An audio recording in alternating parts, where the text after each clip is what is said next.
প্রাকৃতিক প্রতিকূলতাকে উপেক্ষা করে আগামী 21শে জুলাই ধর্মতলা চলকে সামনে রেখে তরুণ জানার আহ্বানে ও নেতৃত্বে মহা মিছিল ও সমাবেশ হলো কাঁথির দারুয়া ময়দানে। মূল জমায়েত ছিল কন্টাই পলিটেকনিক কলেজ মাঠে। সারা বিধানসভা থেকে বাস, টোটো, অটো, বাইক এমনকি মেশিন রিক্সা করেও হাজার হাজার মানুষ আসেন এই মিছিল ও সমাবেশে যোগদানের জন্য। তারপর মিছিলটি শুরু হয়। মিছিলটি সুসজ্জিত পতাকা, বাজনা, বেলুন সহ এলাকা পরিক্রমা করে দারুয়া ময়দানে পৌঁছায়। মিছিলে নেতৃত্ব দেন জেলা তৃণমূল কংগ্রেসের সাধারণ সম্পাদক ও জেলা পরিষদের মৎস্য কর্মাধ্যক্ষ তরুণ কুমার জানা।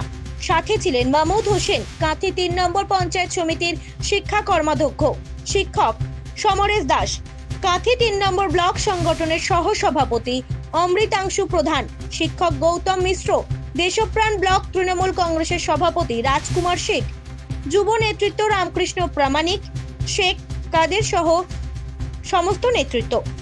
মিছিল কারবালা ময়দানে পৌঁছানোর আগে সভার কাজ শুরু হয়ে যায়। প্রাকৃতিক দুর্যোগ সত্ত্বেও সভাস্থল অচিরেই কানায় কানায় ভরে যায়। আজকের দিনে যেখানে রাজ্যের বিরোধী দলনেতা সেন্ট্রাল বাস স্ট্যান্ডে সভা করছে, তারপরেও আপনার এই সভাতে প্রবল বৃষ্টিকে উপেক্ষা করে হাজারো মানুষের ভিড়, এটাকে দেখে কি মনে করছে? তো মানুষ মমতা বন্দ্যোপাধ্যায়ের উন্নয়নের সঙ্গী হতে চায়। মানুষ মমতা বন্দ্যোপাধ্যায়ের উন্নয়ন যে চলছে, দিকে দিকে মানুষ বিজেপি থেকে তৃণমূলে আসছেন।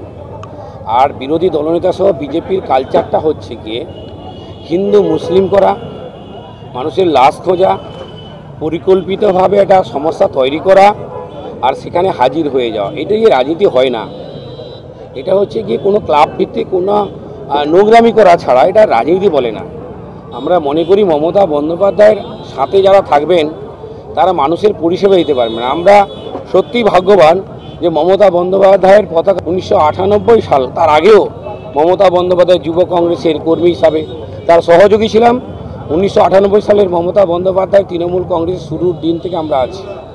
এসেছিলেন, গেছেন, এতে কোনো যায় আসবে না। মমতা বন্দ্যোপাধ্যায় 21-এ রাজ্যের মুখ্যমন্ত্রী হয়েছিলেন, আবার 26-এও সমস্ত রেকর্ড ভেঙে দিয়ে আবার চতুর্থবারের জন্য মুখ্যমন্ত্রী আবার নিশ্চিত যাই করুন না কেন। আজকে দেখুন না, যার আগে চারিদিক থেকে লোক নিয়ে এসছেন, আর আমরা আমাদের উত্তর কাঁথির লোকজন নিয়ে একটা করলাম। আমাদের লোক সংখ্যা দেখেছেন হাজারো হাজারো মানুষ। কোথায় সেই কন্টাই পলিটেকনিক কলেজ মাঠ, আর এখানে এই বৃষ্টির মধ্যেও দাঁড়িয়েছিল মেলা, একটা উৎসব। আর সবচেয়ে বড় কথা হচ্ছে লোক যে ঝাঁঝিয়ে টেনে নিয়ে আসা হয়নি, রাস্তায় যতটা এসেছি রাস্তার দুপাশের বাড়ির মায়েরা ফুল নিয়ে পুষ্পবৃষ্টি করছেন, মালা পরাচ্ছেন। এবং আমি তো অবাক হয়ে গেছি, এই ভিড়ের মধ্যেও মায়েরা মালা পরানো তারা পড়ে যাচ্ছেন, তবুও তারা চলে আসছেন এই ভিড়ের মধ্যে। আমি সেই মায়েদের শ্রদ্ধা সম্মান জানাই। আসলে সম্ভব মমতা বন্দ্যোপাধ্যায়ের পতাকা আমার সাথে আছে বলে পরিচয়, মমতা বন্দ্যোপাধ্যায় একজন সৈনিক হিসাবে, সেই জন্যই মানুষের সমর্থন। উপস্থিত ছিলেন মঞ্চে কাঁথি পৌরসভার কাউন্সিলররা যথাক্রমে আলেম আলী খান, দেবাশিস পাহাড়ি, শঙ্করলাল দাস, এরপর রূপকুমার কয়াল সহ চালটি, দরিয়াপুর, আমতলিয়ার প্রায় 200 জন তরুণ বাবুর হাত থেকে দলীয় পতাকা নিয়ে দলে যোগ দেন। আগামীতে পাশে থাকার অঙ্গীকার করেন। মুখ্য বক্তা তরুণ জানা দীর্ঘ তথ্য সমৃদ্ধ মনোগ্রাহী বক্তব্য রাখেন। তিনি 21শে জুলাইয়ের ইতিহাস ব্যক্ত করেন। মমতা বন্দ্যোপাধ্যায়ের দীর্ঘ রাজনৈতিক সংগ্রামের ইতিহাস তুলে ধরেন। তিনি অভিষেক বন্দ্যোপাধ্যায়ের অপারেশন সিন্দুর নিয়ে বিদেশের মাটিতে ভূমিকা তুলে ধরেন। তিনি স্পষ্ট বার্তা দেন, প্রতীকী শেষ কথা, দলই শেষ কথা। কেন্দ্রীয় বঞ্চনাকে তীব্রভাবে কটাক্ষ করেন। কেন্দ্রীয় প্রকল্পগুলি জনমুখী প্রকল্প নয় বলে সমালোচনা করেন।